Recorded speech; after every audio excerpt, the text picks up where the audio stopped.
আজান হচ্ছে, খাদ্য রেডি হয়েছে, খান, কোনো সমস্যা নেই। আজান চলছে, আজান হয়ে গেছে, খাদ্য সামনে আছে, খান, তৃপ্তি সহকারে খান, কোনো সমস্যা নেই। উল্লেখ্য যে না খেলেও সিয়াম রাখতে হবে, ফরজ সিয়াম। নফলও রাখা যায়, ফরজও রাখা যায়, না খেয়ে খাওয়া ভালো। উল্লেখ্য যে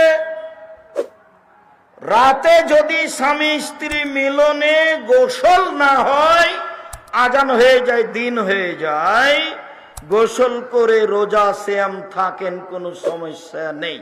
উল্লেখ্য যে রমজান মাসে যদি দিনে ঘুমের কারণে স্বপ্নদোষ হয়, কোনো সমস্যা নেই। উল্লেখ্য যে খুব গরম, পিপাসা লেগেছে, ঘন্টার ঘন্টা গায়ে পানি ঢেলে শরীর ঠান্ডা করলে, পিপাসা কমালে কোনো সমস্যা নেই। উল্লেখ্য যে শ্বাসকষ্টের কারণে ইনহেলার ব্যবহার করলে সিয়ামের কোনো সমস্যা নেই। উল্লেখ্য যে গায়ের রক্ত আর একজনকে দিলে, রক্ত দিলে সিয়ামের কোনো সমস্যা নেই, তবে রক্ত নিলে সিয়াম ভেঙে যাবে।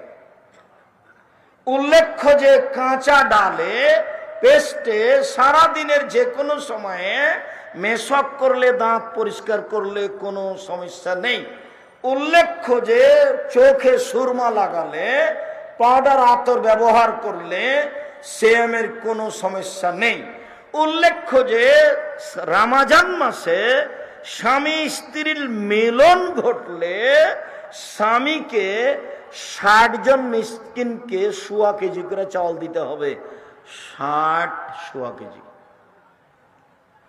এতে স্ত্রী দায়ী নয়। আবার বলি, স্বামী স্ত্রী যদি মিলন ঘটে যায় রমজান মাসে, তাহলে স্বামীকে জরিমানা দিতে হবে 60 কেজি, 50-এর উপরে 10, তাহলে কত হলো? 60 কেজি। খুব কঠিন, আরো বিবরণ কঠিন আছে, কিন্তু হালকা যেটা সেটাই বলা হলো। এই জরিমানা স্ত্রীকে দিতে হবে না, ওকে দেওয়া লাগবে না, আপনাকে। এই অপরাধের মূল ব্যক্তি আপনি। সাহেব, আমার স্ত্রীর সম্মতিতে এটা ঘটেছে।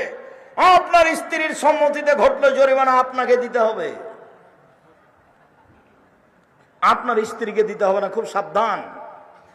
রমজান মাসে স্ত্রীর গায়ে হাত দিলে সিয়ামের কোনো ক্ষতি হয় না, চুম্বন করলে সিয়ামের কোনো ক্ষতি হয় না, একসাথে শুয়ে থাকলে সিয়ামের কোনো ক্ষতি হয় না, তবে এতে বিপদে পড়ে যাওয়ার আশঙ্কা থাকে, মর্মে বেঁচে থাকা ভালো। সম্মানিত দিনী ভাই বোন, আরো কোনো জরুরি কথা ছিল কিনা এখানে তা আমার আপাতত মনে নেই। মহিলারা বড়ি খেয়ে, পিল খেয়ে হায়েজ বন্ধ করে সিয়াম থাকতে পারে। যেসব মহিলাদের পেটে বাচ্চা আছে ওই মহিলা সিয়াম ছেড়ে দিবে, পরে করবে। যেসব মহিলাদের বাচ্চা দুধ খাচ্ছে ওইসব মহিলারা সিয়াম ছেড়ে দিবে, পরে করবে। তবে যদি পরে করতে না পারে, শরীর যদি অনুকূলে না আসে, তাহলে প্রত্যেকদিন 1.25 কেজি করে ফকিরকে চাউল দিয়ে দিবে।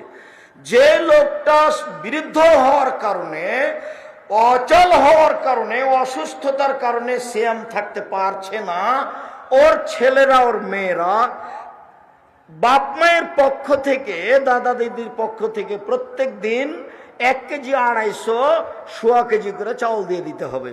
উল্লেখ্য যে ফেতরা টাকা দিয়ে দিলে হবে না, ফেতরা বাতিল।